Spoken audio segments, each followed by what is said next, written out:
Recording in progress.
Good morning.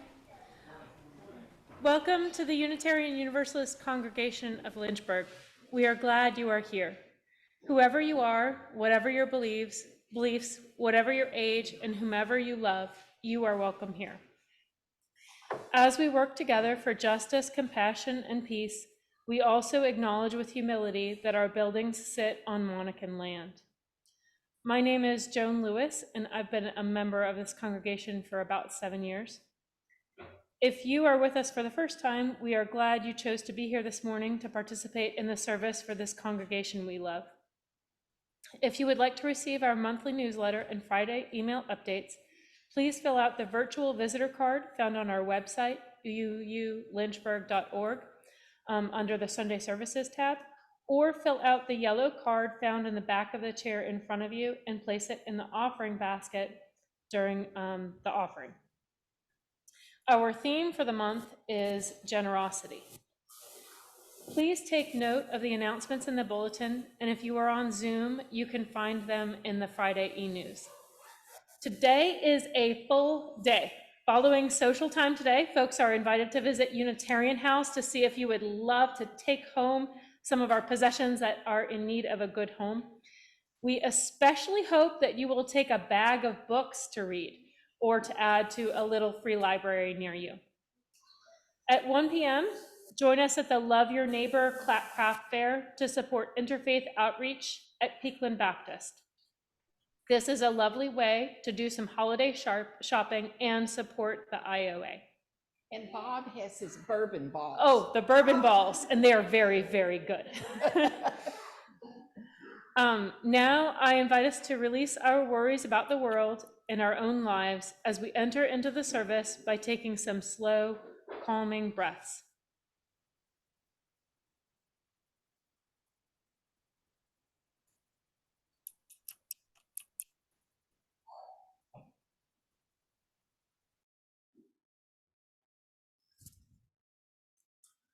Let's take a moment to welcome each other. So let's welcome everybody on Zoom, and everybody on Zoom, say good morning to everybody here.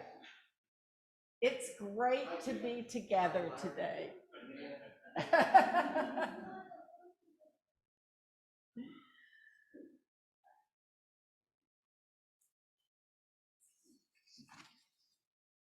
May the light we now kindle inspire us to use our powers to heal and not to harm, to help and not to hinder, to bless and not to curse, to serve you, O Spirit of life. I invite us to rise in body or spirit to share together hymn 203, All Creatures of the Earth and Sky.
Seated.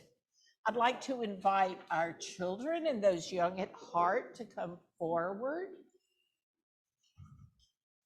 Good morning, everybody. Oh, is It's a it? water gun. Oh, It's full yeah. of water. But that wouldn't hurt anybody. No, we I wouldn't did want. on, no, this Yes. is how we put it on one. Cool. These are the switches to put it on any water, house water, is there to the Yeah. Yeah. We're going to talk about some animals today. Do you want to hear the? Thank you for sharing that with me. We're going to hear a story. This one, This story is called Everybody's Welcome. you know why my finger's in this? We're going to sit down right now and hear the watch story? this book. Thank you, Zach. Yes, Well, here, can you the see? pictures. Okay. Here we go. See, in a forest clearing, there is a little mouse dreaming of the future in a great big happy house. Suddenly, a frog appears with a sorry tale of woe. My pond, my home is all dried up. I have no place to go. Froggy, please don't worry. You can stick with me. Everything will be all right. Just you wait and see. Let's build a home together. We'll make it big and strong. And once we get it started, you won't be sad for long. Everybody's welcome, no matter who they are, wherever they may come from, whether that's near or far. Please help us, cry the rabbits. We've had an awful scare. An eagle chased us from our home. Do you have room to spare? Everybody's welcome. If you need a place to hide, come and help us build this house. You'll all be safe inside. Some of us can form a chain and all work as a team. We'll build a shelter stick by stick, following our dreams. I'm all alone, cries Big Brown Bear with teardrops in his eyes. I frighten other people off because of my great size. Come along and join us, Bear. A great big guy like you is just what we've been missing. There's so much you can do. Everybody's welcome and all can play their part. Just look at Big Brown Bear. He's already made a start. Look, he's carrying the biggest logs. They're really lucky he came along, huh? Flapping and a fluttering, a flock of birds arrive. Someone chopped our tree down. How will we all survive? If we all work together, no task is too great, even if some helpers arrive a little late. Sorry, I'm late. Do you see who that is? Yeah. Little snail. He's a friend. Yeah, it took him some time. And the news will soon spread for miles around of what we are building. A home, safe and sound. Whoa, do you see this home that they're building? I know, and look how many animals are coming to live there. I did, you missed it, you were looking down. I'll show you later. And the rain clouds gather in a dark and stormy sky. The animals keep building a roof to keep them dry. When our house is ready and everything's complete, we'll all live here together and life will be so sweet. Oh, look, now they're inside that warm, cozy house and they can look out the window and see that rainstorm. Our home will be so happy and we'll fill it up with song. Everyone who lives here will know that they belong. The end. Did you see how they all work together? So we're going to be talking about making those connections today in our classes. I can tell. Well, I wonder what we could make if we all work together on something. You think so? In 3 weeks, that would be pretty amazing. I don't know if we'll manage that today, but we're going to go see what we can get started on. We could get all of the blocks from the whole Yeah. and even the Jenga blocks. Uh-huh. And put the Jenga blocks for a soft for a good surface. Okay. And the other blocks. Oh, so you're talking about building a building? Yeah. Yes. We could probably make like we could maybe. I've done this before with my brother, and it's really actually good. And it's to make. Yeah. You can go outside and find like small sticks, and we put them around, and then put them around the wall, and then we put leaves on top. Like a tiny tent. I Yeah. think it's going to be really interesting in y'all's class know. today We are gonna because have so much lots fun. of good ideas. Beth, would you like to carry our chalice? Yeah. Okay. Let's go upstairs. Can you get your pipe cleaner, please? Let's go.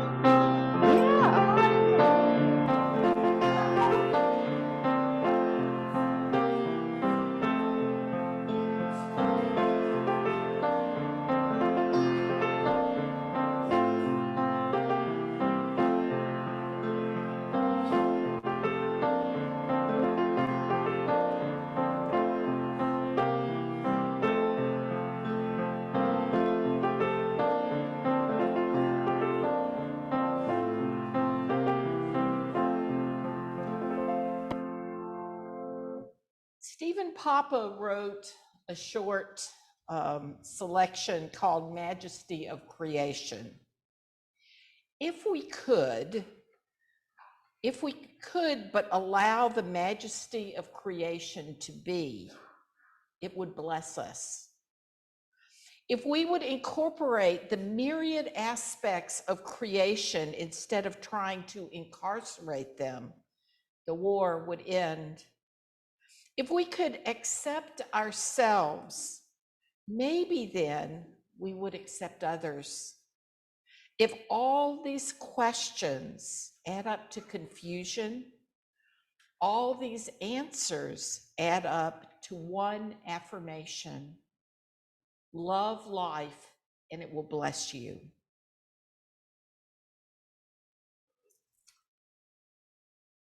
Each week we share our blessings as we take an offering of our gifts.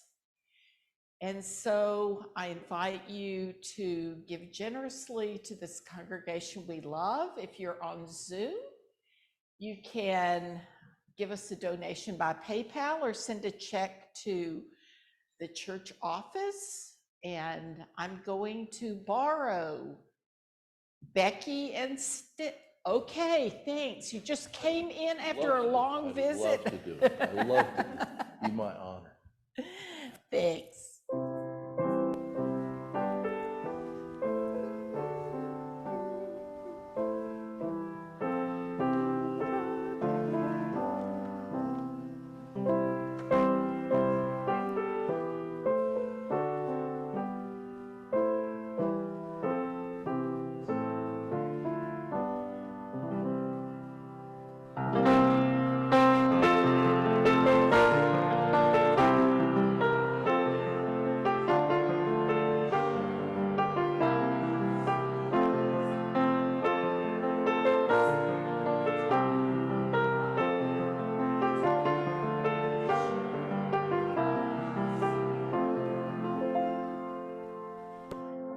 It's great to know that longtime members don't forget the system when they come back to visit. Thanks. In this time of changing seasons, we're offered an opportunity to review and renew how we engage with life, to pause and reassess who we are and what we value most, to fall in love again with the generous outpouring of beauty all around us. Just before the service started, some folks from Philadelphia stopped in, just passing through on their way to Charleston, and they wanted to see the building. And we're talking about, oh, this is such a beautiful city. And we are certainly aware of that. As we push through ever busier lives, I invite us to consider words of Vanessa Rush. She wrote this entitled, "What Gives Us Life?" Life is complicated and uncertain and gorgeous with some things we can count on. It has seasons of struggle and seasons of delight, and sometimes the two blow in and bloom simultaneously, like now, maybe always. And we're here together. All of us from different corners of the world and different families here, breathing together, questing together, holding each other through it all, laughing and singing in the face of it. If there is a journey to liberation, if there is a way to live resurrection, I think it is like this. May what holds us in bondage to death or loss or hurt or sadness or literal heartbreaking limits, let that be released. And what gives us life, hope, joy, rebirth, feel invited to claim us, and may it claim us. Sinking our roots down into what grounds us, reaching toward the sun, and may we open our hearts to the abundance of creation that surrounds and sustains us. It is our tradition to share together. Spirit of life and love, we hold up the miracle that is the diversity and beauty of the natural world. May we learn to be more in harmony, for we too are part of the diversity of life on this earth. We give thanks for loved ones and friends who have passed out of this life, especially today, Joan McCallum. May we aspire to live out the ethics and values of people who put their lives to work for the good of all. Today, we pray for peace, peace that begins in our hearts, in our congregation. It spreads out to our community, our state, our nation, our world. May we learn to have compassion for the peoples in conflict, many old standing tensions, people who love their ancestral lands, people who are vulnerable and have no place to go. May we find a way to offer support for those who are suffering. This we ask in the name of all that is sacred. Amen.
You don't, your mic's not on.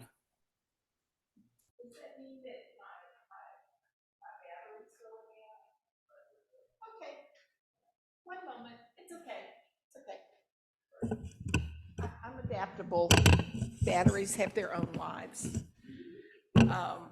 Anyway, next week, Friendsgiving here, potluck, 2 p.m. So hope that folks will come, and it's going to be a fun time and wonderful food. Betty's not here today, but if you have any questions, I'm happy to ask them.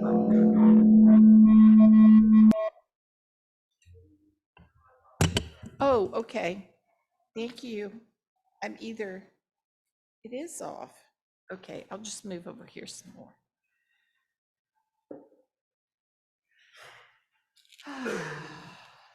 Deep breath.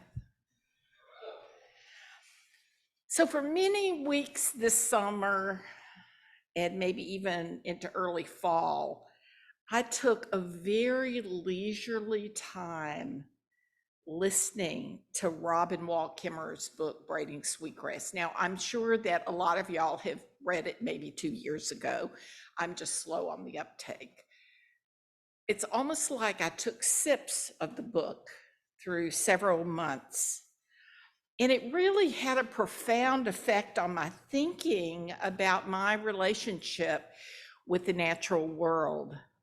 So as I drove through the beautiful country between here and South Carolina, except on I-85, I listened as Kimmerer read her book, which I found to be an indigenous profession of love for the miraculous intricacies of our natural world, a sharing of sacred indigenous myths and stories, poetry, and great botany lessons.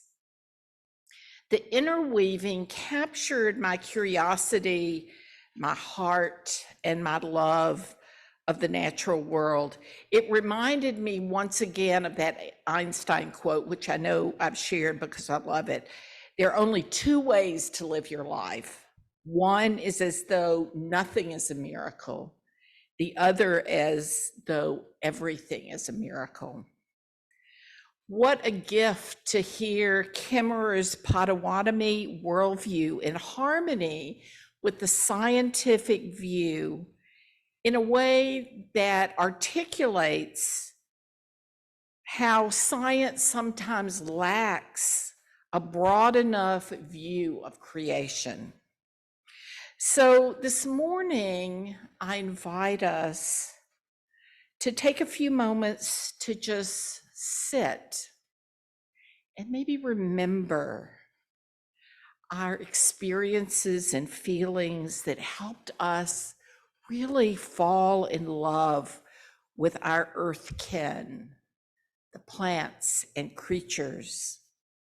Though I'm sharing my own and Kimmerer's experience of generosity, gratitude, and reciprocity, I hope in a few minutes that you might share some of your experiences. As I listened to Braiding Sweetgrass, I found myself deeply connecting with our human need to find balance among generosity, gratitude, and reciprocity if we're really gonna live in harmony with the earth.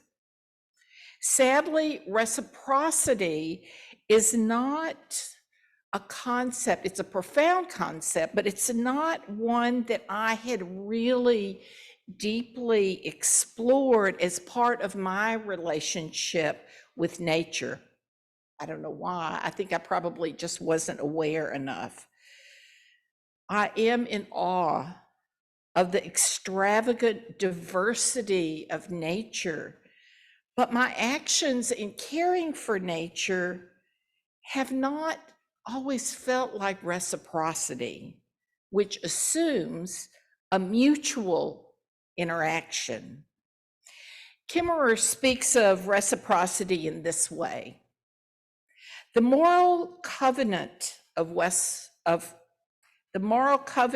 reciprocity calls us to honor our responsibilities for all we've been given, for all that we have taken. It's our turn now, long overdue. Let us hold a giveaway for Mother Earth, spread our blankets out for her, and pile them high with gifts of our own making.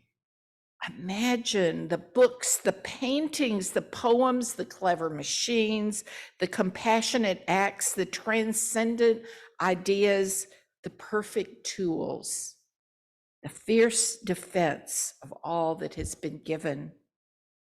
Gifts of mind, hands, heart, voice, and vision, all offered up on behalf of the earth. Whatever our gift, we are called to give it and to dance for the renewal of the world. In return for the privilege of breath. Every day, several times a day, we're called to acknowledge that our relationship of loving kinship with the earth. After all, we are of the earth. The earth breathes and we breathe. Without the respiration of the earth, we cannot exist. Our breathing needs to be in balance with the earth. What abundant generosity on the part of nature we fragile humans receive every moment of our day.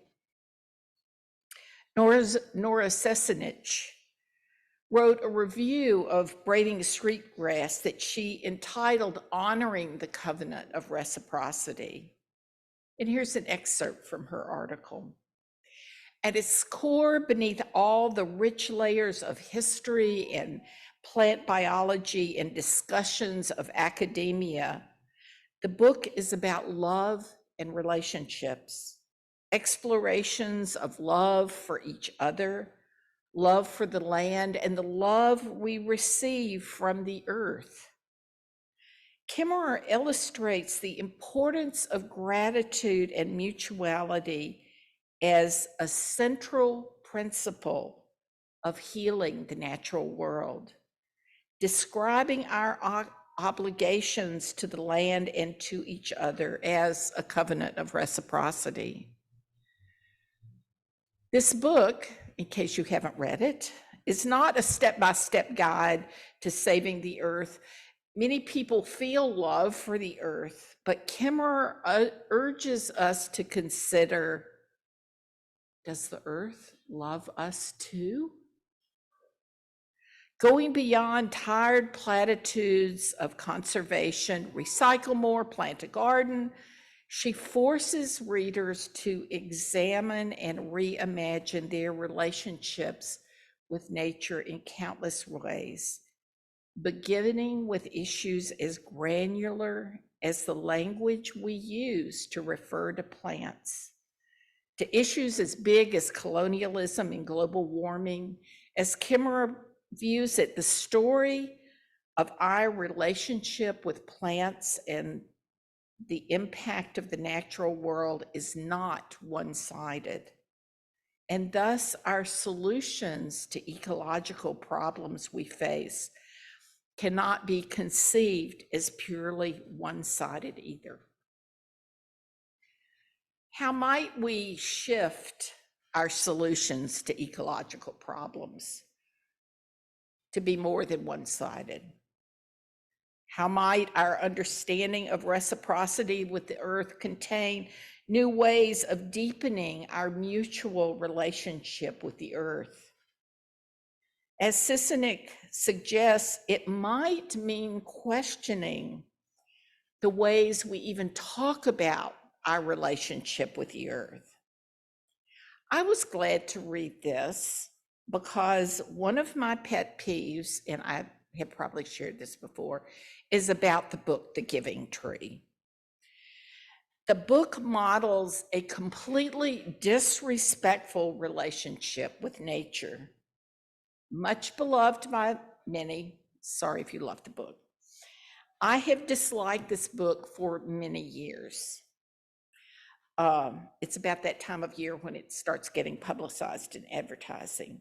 Early on, I was upset that this beautiful tree just kept giving and giving and giving, and the boy was just taking. Sounds like a familiar human response. I felt really sorry for the tree. I really identified with the tree. I guess on some deep level, I felt discomfort about the reality of humanity's destructive relationship with nature, and that it was found in a children's book. I'm so glad now we have so many beautiful children's books, like one of my favorites is The Great Kapok Tree. And it's teaching children and thereby their parents to have a loving, reciprocal relationship with nature. Kimmerer's suggestion that the earth loves us as we love her is profoundly relational. How can we not seek loving connections if we understand the earth loves us? I wonder what moments in our lives made us fall in love with the natural world. What experiences maybe even took you out of yourself? So I'd like for us to take a few moments to consider what experience or what plant or creature fills you with awe and love of nature. Hearing about how important the natural world is different from talking about how our souls are fed by nature. One experience I'd like to share is sitting in meditation in my mentor's house north of Asheville on a beautiful fall day. Not many of the leaves had fallen yet. There's a tiny little upstairs deck in his house where I felt like I was sitting in the midst of all the yellow and orange and red. I began meditating and suddenly became aware I wasn't sure where my body ended and the tree branches began, or where the branches ended and I began. We were all one reality, bark and flesh and leaves. It was profound. That experience continues to be powerful for me. And I wonder if you have any moments when you realized you were in love with nature. So I need the mic back. Sorry, I can get it. Thanks. So I'll bring the mic, and if you have sort of an experience of a falling in love with nature experience, I invite you to share it. And certainly if you're on Zoom, you can just pipe up.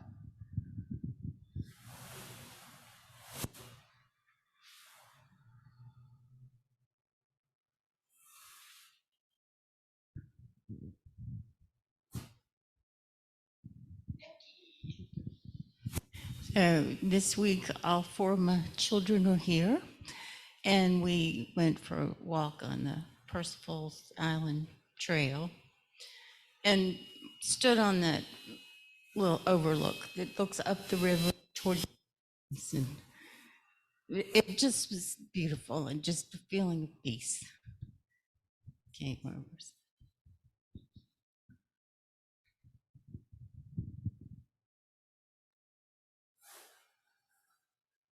Terre. When I was younger, I enjoyed hiking by myself, and I was up at the Delaware Water Gap in Jersey, and when you go to bed at 9 o'clock because there's nothing else to do when you're hiking in the woods.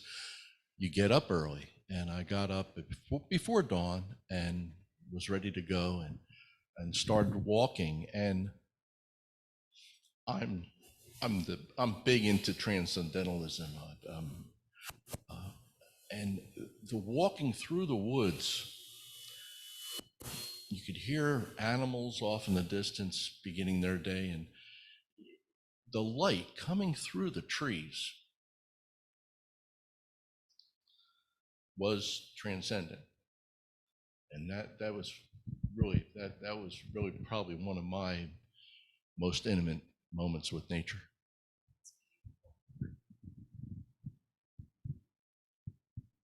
Ah, Debbie. Just talk. I once had an experience with a rock. This was in 1961, my junior year in college, junior year abroad. And we were traveling around, drove into a place late at night, got a hotel, and I was walking down the hall to the hall bathroom. And outside the window, framed in moonlight, this close to me, was the Rock of Gibraltar. And it's the most majestic thing I've ever seen.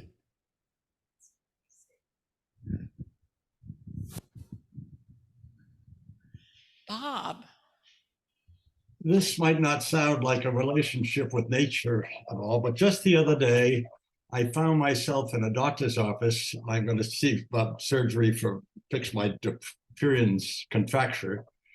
As I sat there, I realized that the whole office had all sorts of visuals of the human skeleton and in depth and so on. And I started looking at it, and it just started to blow my mind when I thought about how all this could happen. And then my mind wandered to translating all that human structure to the tiniest of insects or the beautiful birds. And I just sat there and awed the whole thing. So just a different type of experience.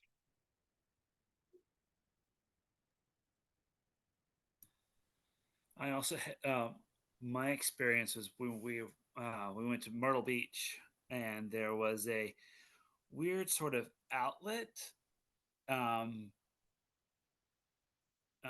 where the water from inland was flowing out. And when I walked in it, it was weird because the top layer was cool and the bottom layer was warm, and it was just that strange sensation of it not conforming to what you would expect, and it was quite lovely.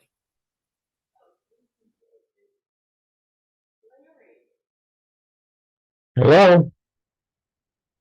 Can you hear me? We can hear you.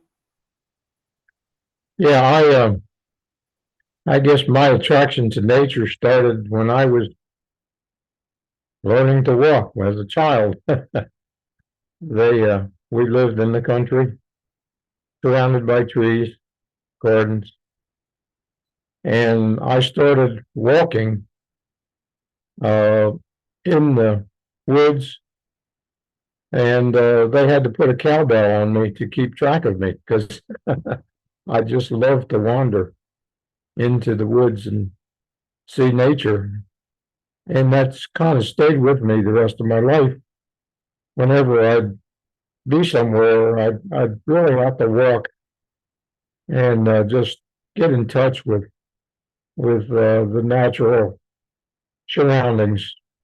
I enjoyed my time in California. I spent 4.5 years in LA and was able to go between LA and San Diego and the San Fernando Valley. And every chance I got, I just went out by myself and walked. Just loved it. So nature has always been a profound part of my life, and I'm happy here at Valley View. We have a nice view, and I can go out and walk in the evenings and enjoy the outside here. So it's just I can't see not having this And to think that people are trying to destroy it is very concerning to me.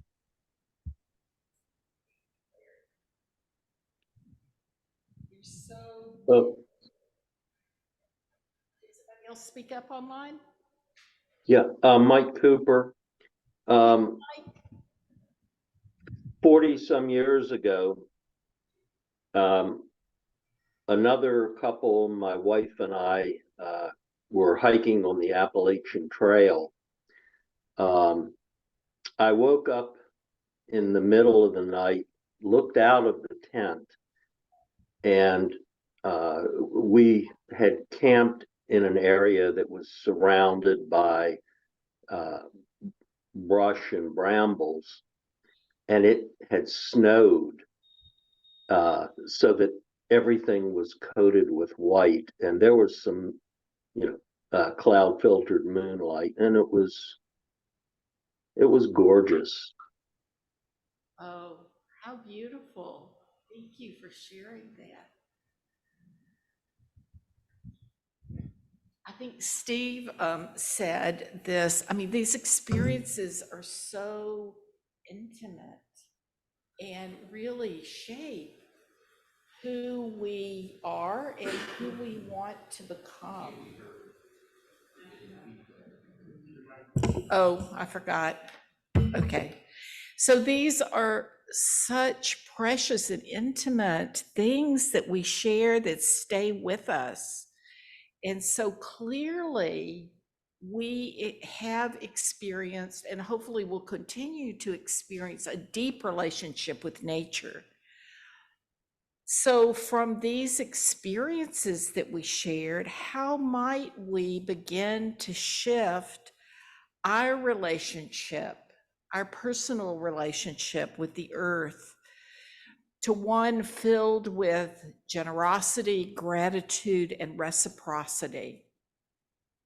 Kimmerer, as an Indigenous scientist, learned as a child basic essential rules about caring for the plant members of our interconnected web. And she offers these guidelines.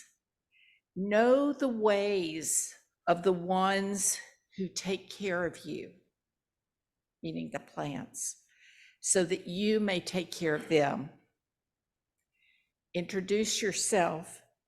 Be accountable as the one who comes asking for life. Ask permission before taking. Abide by the answer. Never take the first, never take the last. Take only what you need. Take only that which is given. Never take more than half. Leave some for others. Harvest in a way that minimizes harm. Use it respectfully. Never waste what you have taken. Share. Give thanks for what you've been given. Give a gift in reciprocity for what you have taken. Sustain the ones who sustain you, and the earth will last forever. These reciprocal guidelines of respect for plants and sustainability can change as we think about our relationships with others, with other living beings on this planet. So let us allow ourselves to fall in love with nature more deeply, and to express our gratitude and love for the family of creation of which we are a part. Let us develop practices of reciprocity, acknowledging Earth's love for us and our love for the earth. In that spirit, let us rise, embody our spirit to share hymn 163, The Earth Forever Turning.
seated.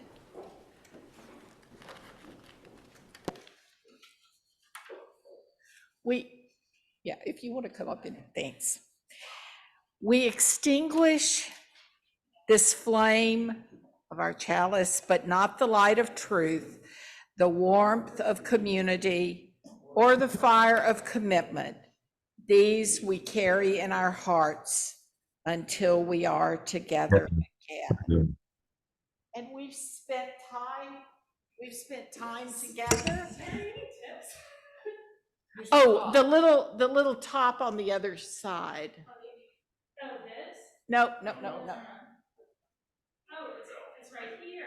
Yeah, sorry. No, just drop it on top. Yeah.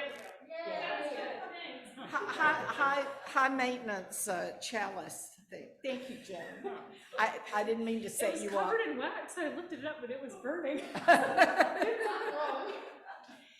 So let's take a moment to say goodbye to our friends on Zoom. Friends on Zoom, say farewell to those of us here. And our final words of blessing come from the Reverend Susan Carlson. We leave blessed by our connections to one another and to the spirit of life. Spread your arms, feel the joy, live to love, and be a blessing to the earth. Amen. Blessed be.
There is so much delicious food left from the reception yesterday.